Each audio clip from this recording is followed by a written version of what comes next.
The dust was a living thing, a pale ghost that haunted the valley from sunup to sundown.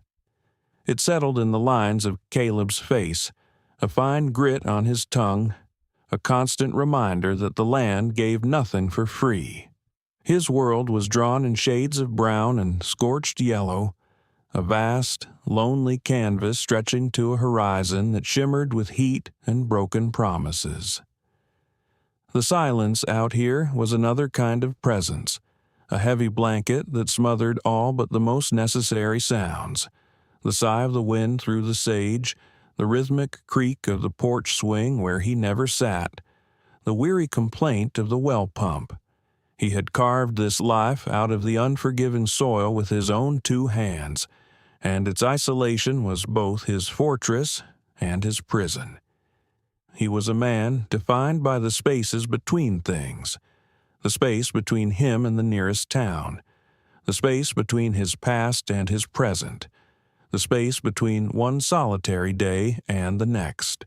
Caleb worked from the first bruised hint of dawn until the sky bled purple over the western peaks.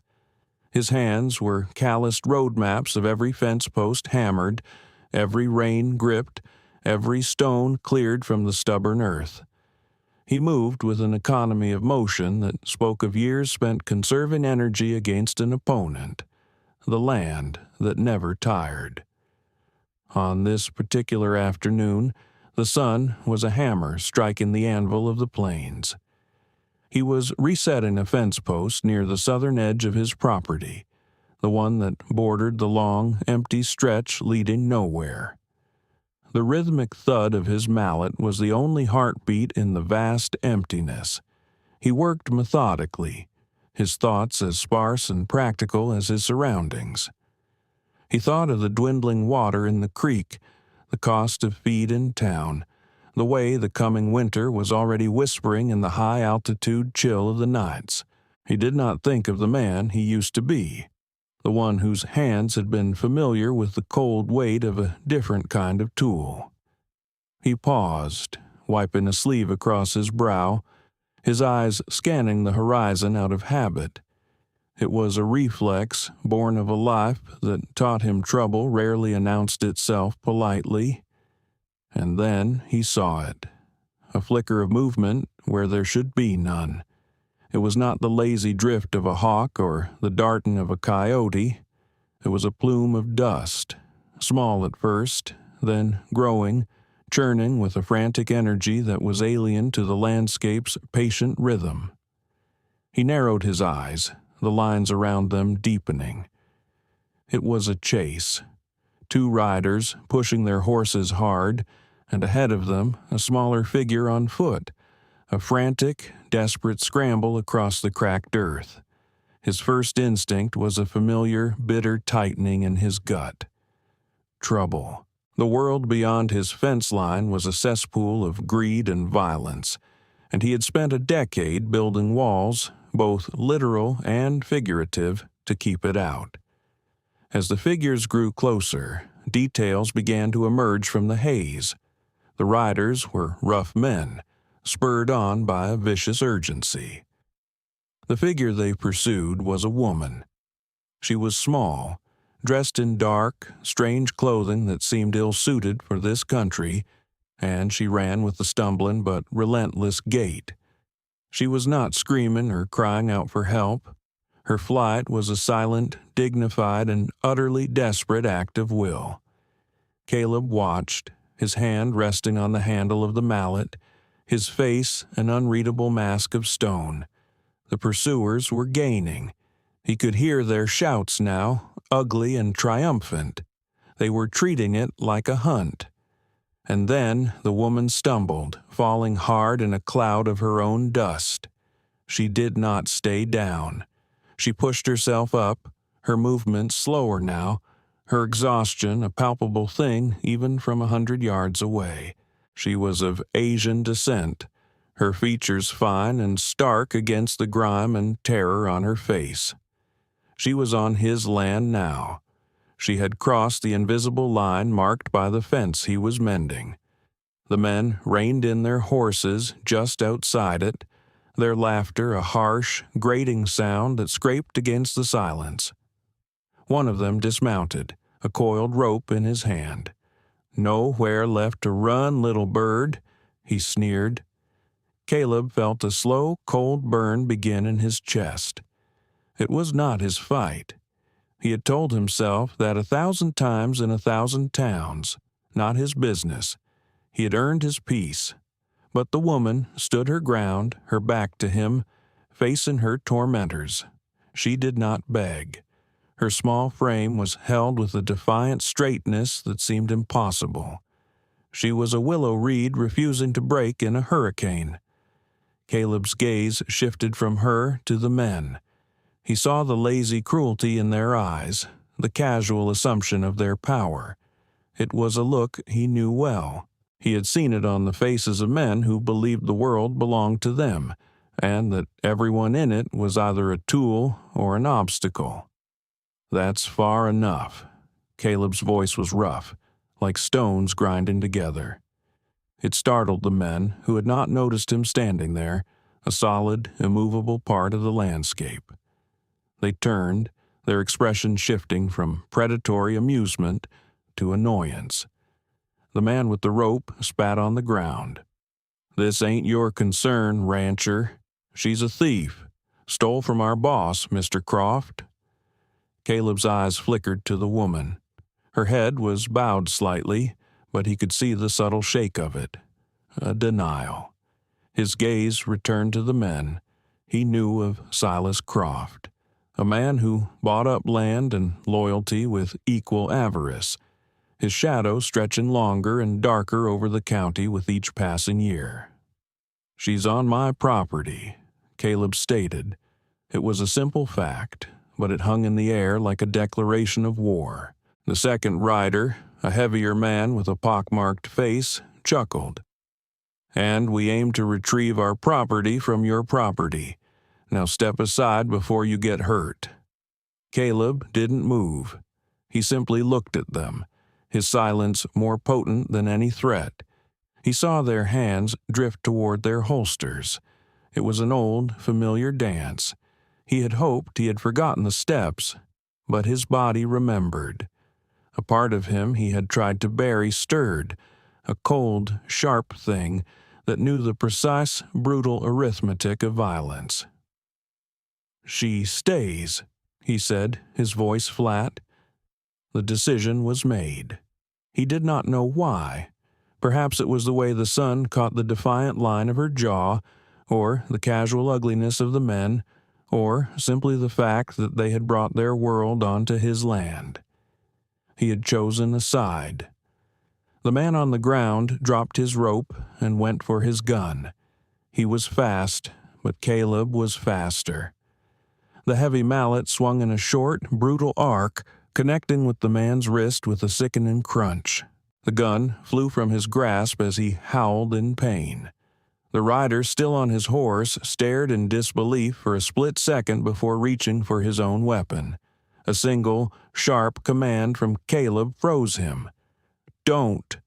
The word was not a request. It was a promise of swift and terrible consequence. The rider hesitated, his eyes darting from Caleb's unblinking stare to his partner writhing on the ground. He made his own calculation and decided the odds were not in his favor. He helped his injured companion back onto his horse, his face a mask of fury and humiliation. "Croft will hear about this," he snarled. "He'll remember your face." Caleb watched them retreat, their dust trail a fading scar on the horizon. Only then did he turn to the woman. She stood where she had been, watching him, her dark eyes wide and unreadable. The silence rushed back in, now filled with a new, uncertain tension. He had driven them off. But the trouble they represented remained, a specter now haunting his isolated sanctuary. The woman stood before him, a fragile piece of the outside world he had so desperately tried to avoid. She was covered in dust, a deep cut on her cheek bleeding sluggishly, yet her posture remained unbroken. He expected tears, or perhaps effusive thanks, but she offered neither. She simply watched him with an unnerving stillness, as if taking his measure. A storm was gathering in the west, the clouds piling up like bruised knuckles against the mountains. The air grew heavy, charged with the smell of rain and ozone. There would be no travel for her tonight, no way to send her on her way and wash his hands of this complication. She was here, and for now, she would stay. The knowledge settled in his gut like a stone. "You can use the pump," he said, his voice still gravelly. He gestured with his chin toward the cabin. "There's a basin on the porch." He turned his back on her then, returning to his work on the fence as if nothing had happened, as if the violent intrusion had been nothing more than a passing mirage. But his movements were stiffer now, his focus fractured. He could feel her eyes on his back, a silent, questioning wait. He finished setting the post, his mallet striking with a harder, more frustrated force than before. When he finally walked back toward the cabin, the first fat drops of rain were beginning to fall, kicking up little puffs of dust from the parched ground. She was on the porch, having washed the blood and grime from her face. The cut was clean, stark against her pale skin. She had found a rag and was methodically, almost clinically, dabbing it dry. She looked up as he approached, her expression giving nothing away. "They will be back," she said. Her voice was quiet, with a lilting accent he couldn't place, but the words were clear and certain. They were not a question, but a statement of fact. "I know," he replied, his tone clipped. He moved past her into the single-room cabin. It was a Spartan space, functional and bare. A stone hearth, a rough-hewn table with 2 chairs, a cot in one corner, and a small sleeping loft above. The smell of wood smoke, old leather, and coffee hung in the air. It was the scent of his solitude. She followed him in, hesitating at the threshold as the rain began to hammer down on the tin roof, a deafening drumbeat that sealed them inside together. He lit a lantern, and the small space was filled with a warm, flickering light that cast long shadows. He saw then that she was shivering, her dark clothes soaked through. He gestured to the hearth, where embers still glowed from the morning's fire. "There's wood in the box." He turned away, busying himself with making coffee, a familiar ritual that grounded him. He did not offer her a blanket or dry clothes. His hospitality was a rough, untended thing, and he did not know how to be gentle. He expected her to struggle with the logs, to show the helplessness he assumed of a woman who looked so out of place. It was a test, though he would not have admitted it to himself. He listened to the sounds behind him, the careful stacking of kindling, the scrape of the flint, the soft whoosh as the flames caught. There was no fumbling, no wasted effort. When he turned around, a steady, efficient fire was already blazing, chasing the damp chill from the room. She was kneeling before it, her hands held out to the warmth, her profile etched by the firelight. She had passed his unspoken test. The realization settled on him, unsettling him further. He had placed her in a box, fragile, helpless, a victim, and she refused to fit. He poured 2 cups of coffee into tin mugs and set one on the table near her. She looked at the cup, then at him, a flicker of surprise in her eyes. She rose and took the seat, her movements graceful despite her exhaustion. She held the mug in both hands, letting its heat seep into her chilled fingers. They sat in silence for a long time, the only sounds the roar of the rain on the roof and the crackle of the fire. The storm outside was a physical manifestation of the turmoil that had breached his walls. He observed her over the rim of his mug. Her hands were slender, but her knuckles were scraped raw, Her face, now clean, was intelligent and composed. Her eyes missed nothing. Catalog in the room, the rifle mounted over the mantelpiece, the worn books stacked in a corner, and him. He felt a grudging respect begin to seed itself in the barren ground of his skepticism. This was not a flighty saloon girl or a common thief. There was a core of steel in her, a quiet resilience that was as profound as the silence of the plains.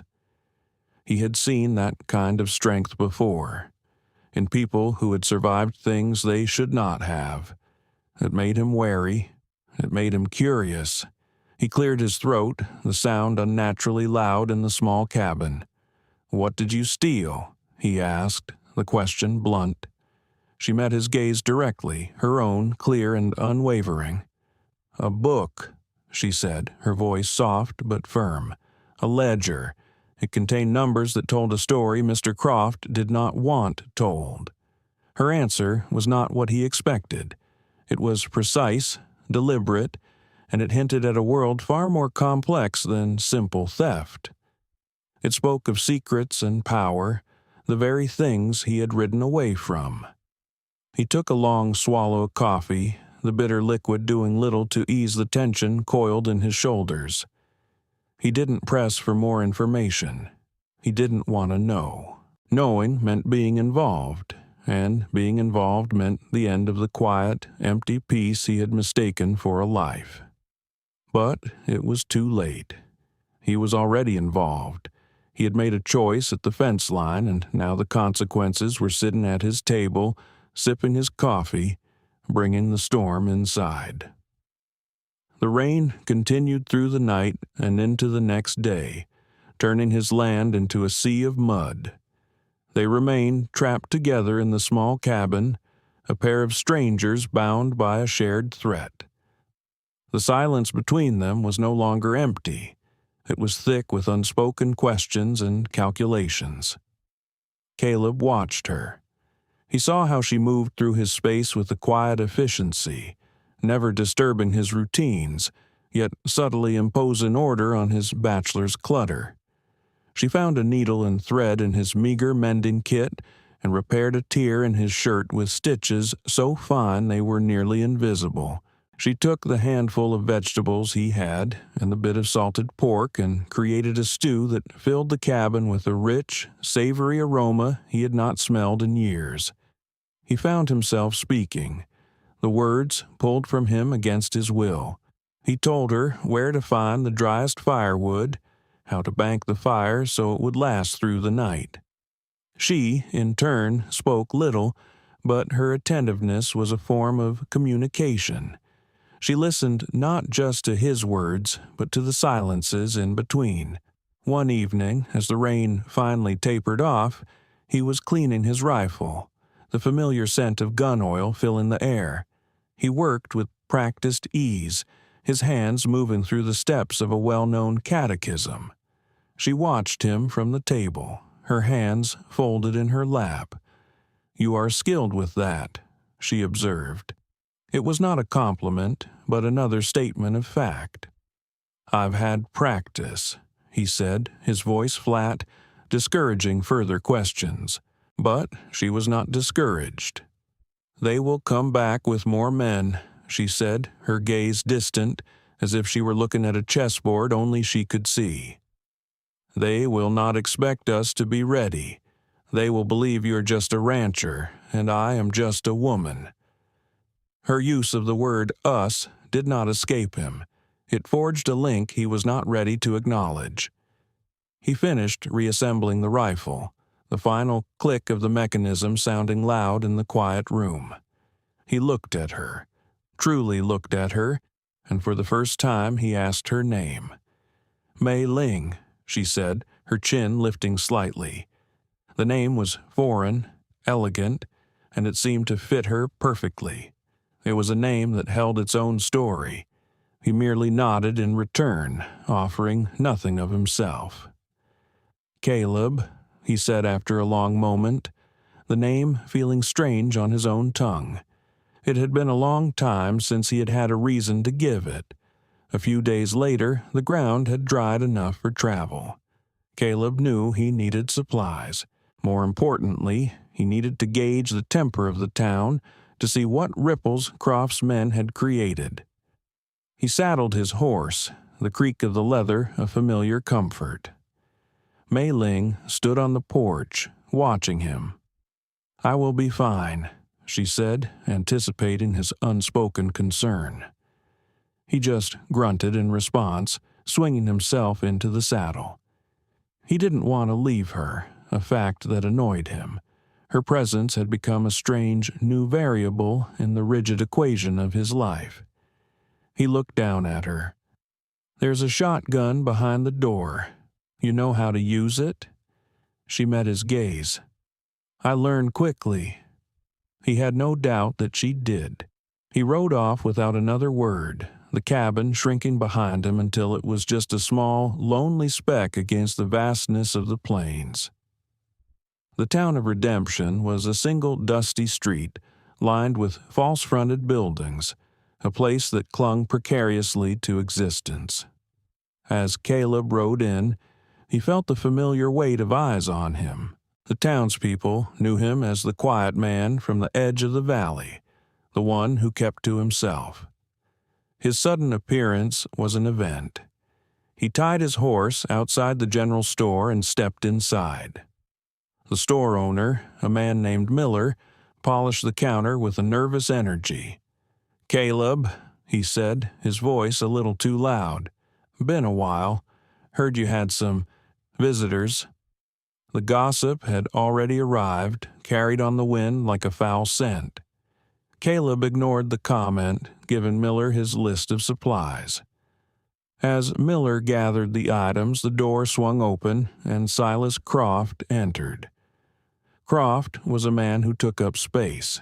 He was tall and dressed in a fine city suit that was an affront to the dusty reality of Redemption. He moved with the unearned confidence of a man who had only ever known power. He was flanked by two hired guns, their hands resting casually on their pistols. He smiled when he saw Caleb, a cold, predatory expression that did not reach his eyes. "Caleb, just the man I wanted to see," Croft said, his voice smooth as oiled leather. "I believe you've come into possession of something that belongs to me." The store fell silent. Miller froze, a sack of flour clutched in his hands. Caleb turned slowly to face him. He felt the old coldness seep back into his bones, the familiar calm that preceded a storm. "I don't have anything of yours," he said. Croft's smile tightened. "A small Chinese woman answers to the name Lee. She's a runaway servant and a thief. I want her back." The lie was slick and practiced. Caleb thought of Mei Ling's quiet dignity, her precise speech. She was no one's servant. "There's no one by that name at my ranch," Caleb said, his voice even. Croft's eyes hardened. He took a step closer, invading Caleb's space. "Let's not be difficult.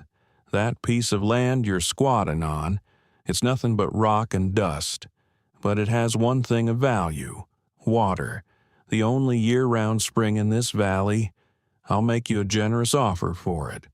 $500, cash." The offer was an insult, and they both knew it.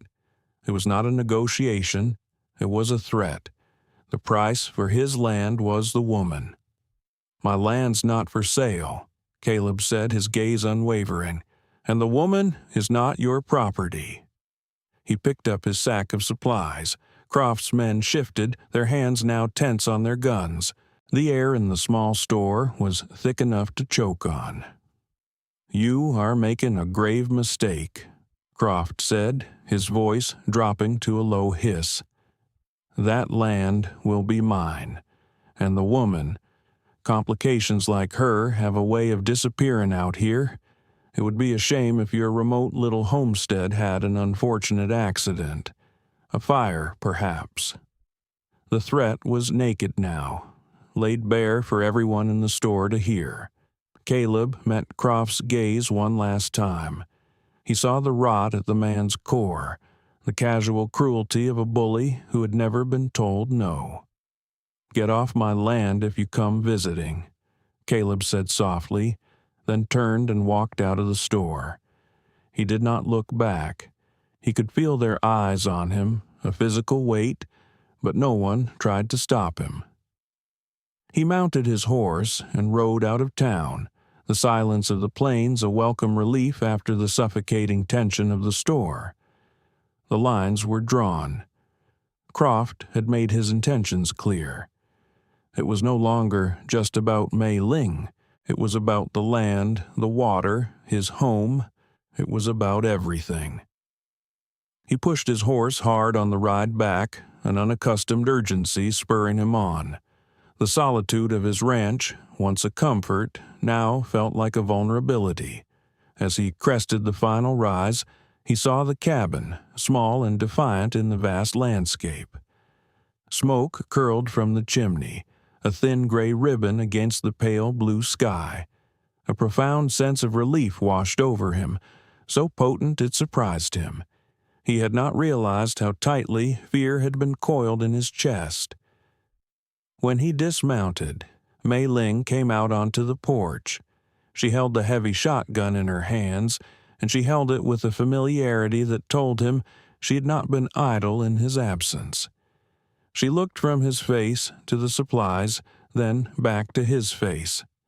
She saw the answer to her unasked question in his eyes.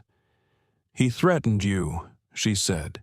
Caleb nodded, slinging the sack over his shoulder. "He wants the land. He wants you."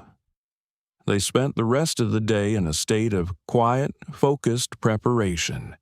The unspoken truce between them had been forged into a partnership by the external threat. There was no more pretense. They were in this together. Caleb showed her how to reload the shotgun and the rifle, how to clear a jam. She absorbed the information with an intense, focused calm, her hands quick and sure. He, in turn, listened as she spoke about Croft's operation. She laid out the structure of his finances, the names of his partners, the network of fear and debt he used to control the county. Her mind was a thing of sharp, analytical beauty. She saw patterns and weaknesses where he saw only brute force. "He is arrogant," she explained, her finger tracing lines in the dust on the table. "He underestimates his opponents. He believes money can solve any problem, and force can solve any problem money cannot. That is his weakness." As dusk settled, casting long, distorted shadows across the valley, they took up their positions. Caleb gave her the loft, a position that offered a clear view of the front of the cabin through a small, shuttered window. He would take the ground floor, covering the back and sides. They settled into a tense, waiting silence, the cabin a small island of light and defiance in a growing sea of darkness. The night was unnaturally still. The usual chorus of crickets and coyotes was silent, as if the land itself was holding its breath. Caleb felt a familiar, cold prickle on the back of his neck. They were coming. The attack began not with a bang, but with a whisper, a flicker of movement at the edge of the tree line. Caleb saw it, a shadow detaching itself from other shadows. He raised his rifle, sighting down the long barrel, his breathing slow and steady. Another shadow moved, then another.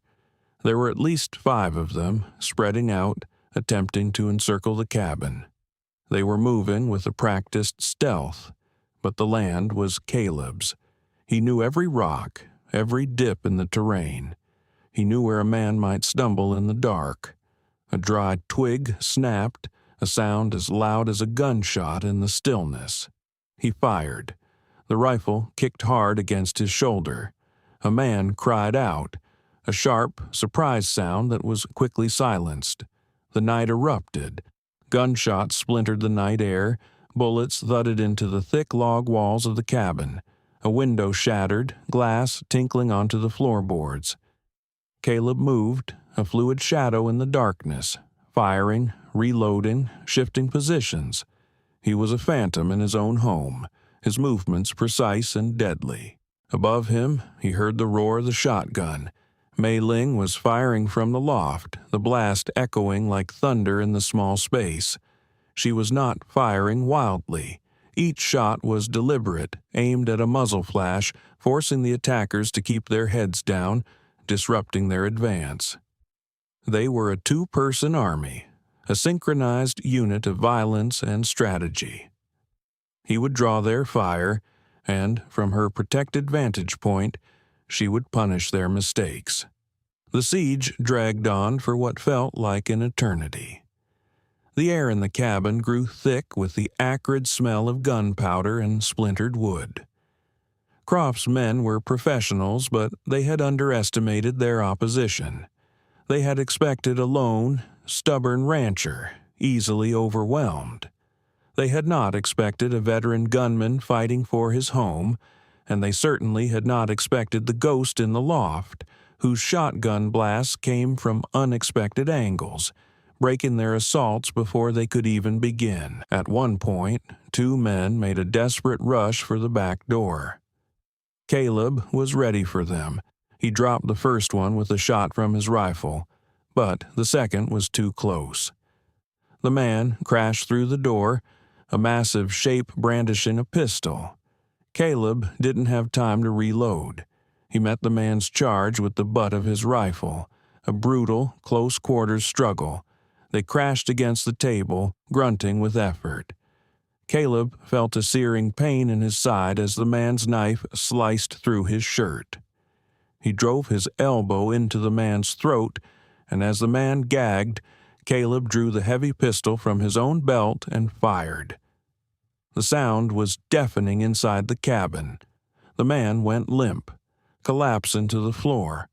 Caleb staggered back, his hand pressed to his side. It was bleeding freely. From the loft, Mei Ling's voice cut through the ringing in his ears, sharp and clear. "Caleb, to your left, the window!" He reacted on pure instinct, diving to the floor as another volley of shots tore through the window where he had just been standing. He owed her his life. He scrambled behind the overturned table, reloading his pistol, his movements clumsy with pain. The attack faltered. They had lost 3 men, and the element of surprise was long gone. The remaining attackers exchanged a few more shots, then melted back into the darkness. A tense silence descended once more, broken only by Caleb's ragged breathing and the low moan of the wind through the shattered window. It was not over. It was a lull, a regrouping. Caleb knew Croft would not accept failure. The next assault would be more determined, and they were running low on ammunition. He looked up toward the loft. "Mei Ling," he called out, his voice strained. "I am here," she replied, her own voice steady, though he could hear the tremor of adrenaline beneath it. "Are you injured?" "It's nothing," he lied, gritting his teeth against the fiery pain in his side. She knew he was lying. He heard her climbing down the ladder. She moved into the faint moonlight filtering through the broken window, her face pale but resolute. She saw the dark stains spreading across his shirt, and her eyes hardened. She immediately went to the water basin, tearing a strip from a clean cloth. As she knelt to tend to his wound, the final confrontation began. This time, there was no stealth. A voice boomed from the darkness, amplified by the night stillness. It was Silas Croft. "Caleb, it's over. Send out the woman and I'll let you live. My patience has run out." Caleb pushed himself up, leaning against the wall, his rifle in his hands. "Go to hell, Croft," he yelled back. A new wave of gunfire erupted, heavier this time. They were concentrating their fire on the front of the cabin, trying to pin them down. And then he heard a new sound, the crackle of flames. He smelled smoke. "They're trying to burn us out," he said, his voice grim. Panic, cold and sharp, tried to find a purchase in his mind, but he forced it down. It was Mei Ling who saw the solution. Her eyes, darting around the besieged cabin, were not filled with fear, but with a fierce, calculating light. "The ledger," she said, her voice urgent. "The one I took. It is not just numbers, it is proof. He murdered his partner, a man named Abernathy, to gain sole control of the syndicate that funds him. The proof is in the coded entries." She looked at him, her plan forming with breathtaking speed. "We cannot win by fighting. We must win by breaking him." She explained the code, a complex system of dates and commodity prices that corresponded to letters. It was a language only she and Croft understood. And then she laid out her audacious plan. "You must give me covering fire," she said. "I'm going out there." Before he could argue, she was moving. She grabbed a lantern and a piece of charcoal from the hearth. She scribbled a single name on a piece of torn paper. Abernathy. Then she tied the paper to the lantern. "When he sees this, he will know that I can destroy him," she said. "His arrogance will make him come for me himself. He will not trust his men with this. It was an insane gamble, a lamb walking into a lion's den. But as he looked at her, at the unshakable certainty in her eyes, he knew it was their only chance. He nodded, a single sharp gesture of agreement. He trusted her. He moved to the front window, his wounded side screaming in protest. "Now," he said. Mei Ling took a deep breath and threw open the cabin door, stepping out into the firelight. She held the lit lantern high, the name Abernathy clearly visible. The shooting stopped abruptly. A stunned silence fell over the clearing. As she had predicted, Croft himself stepped out from behind the trees, his face a mask of disbelief and fury. He saw the name on the lantern, and his composure shattered. "You!" he snarled, taking a step forward. This was Caleb's cue. He opened fire, not at Croft, but at the men positioned around him, his shots precise and deliberate, forcing them to take cover, isolating their leader. Croft, blinded by rage and panic, drew his own pistol and advanced on Mei Ling. "Give me that book, you witch!" he screamed. She stood her ground, her face calm. She was the bait, and he was the trap. As Croft closed the distance, a new sound joined the night, the thunder of hoofbeats.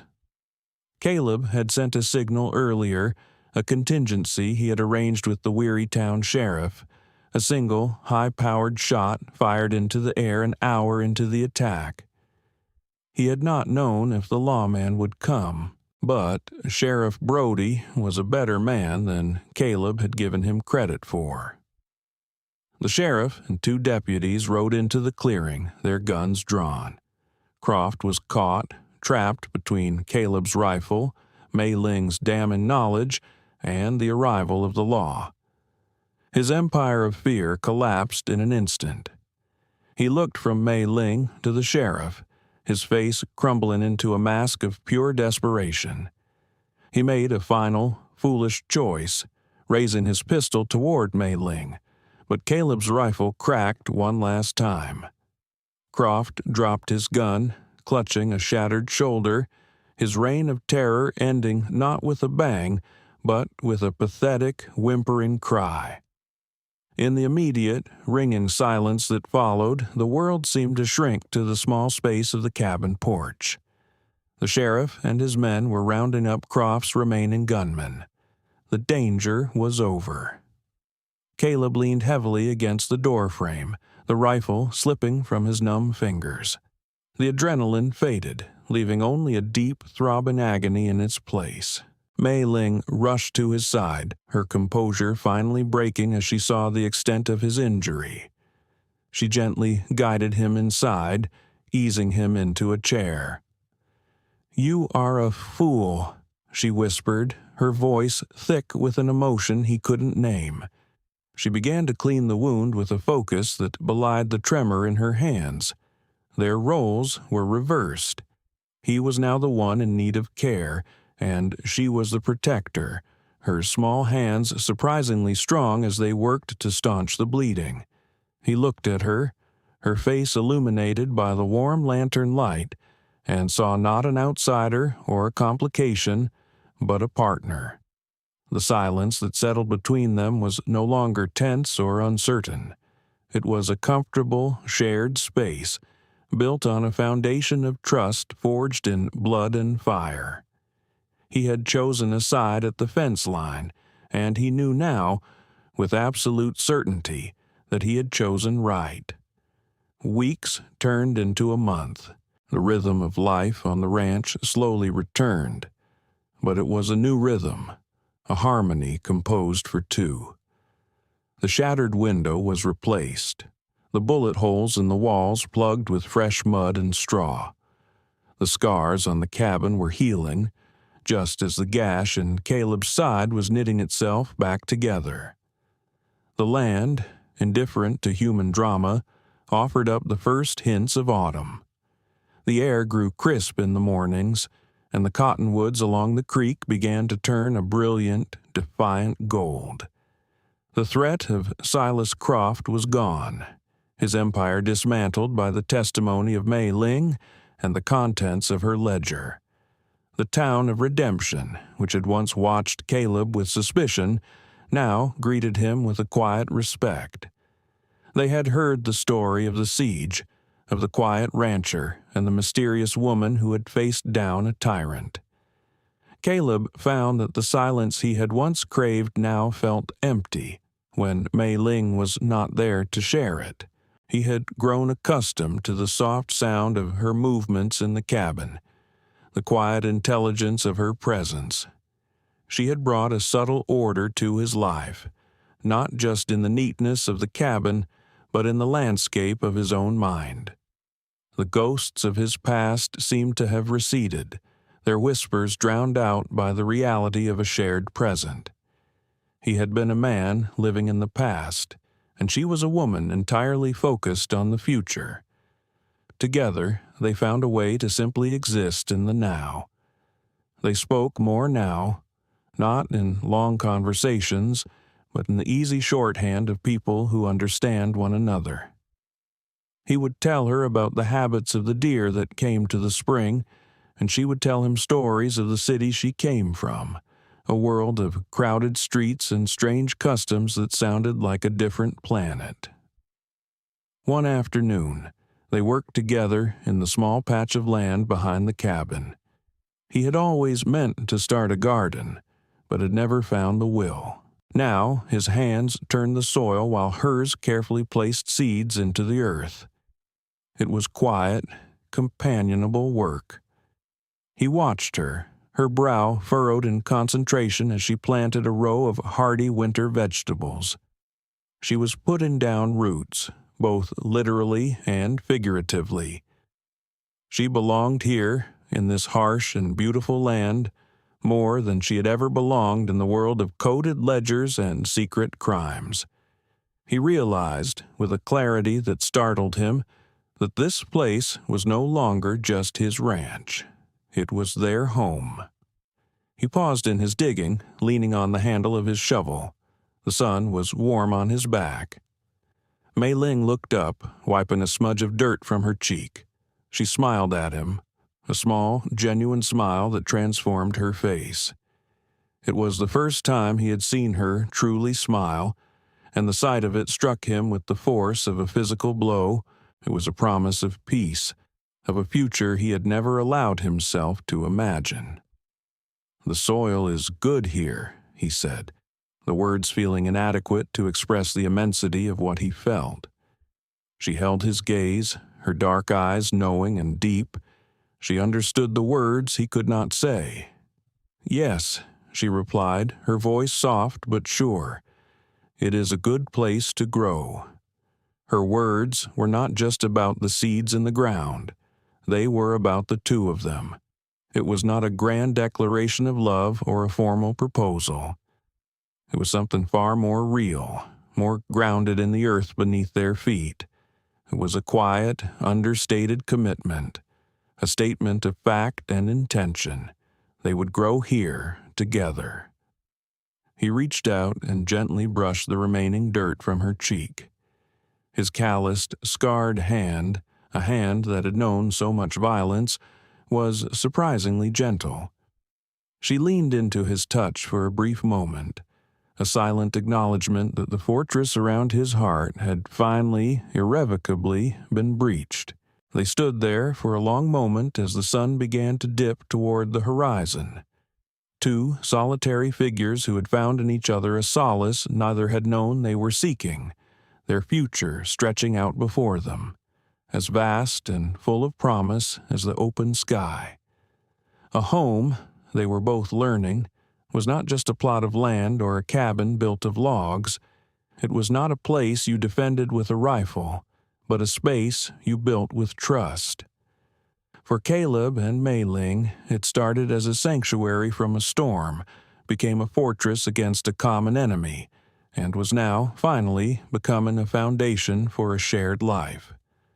Their story reminds us that sometimes the most profound connections are not found in grand declarations, but are forged in the quiet moments of shared struggle, mutual respect, and the simple, powerful act of choosing to stand together against the world. If you stayed with me all the way through their journey, thank you. Your time and attention are the greatest compliments you can give to a storyteller. I hope their story resonated with you. If it did, please consider hitting that like button. It truly helps others find these tales. And if you would like to be sure you do not miss the next one, please subscribe to the channel and ring that notification bell. Until we meet again for the next story, I hope you find strength in your own partnerships and peace in the place you call home.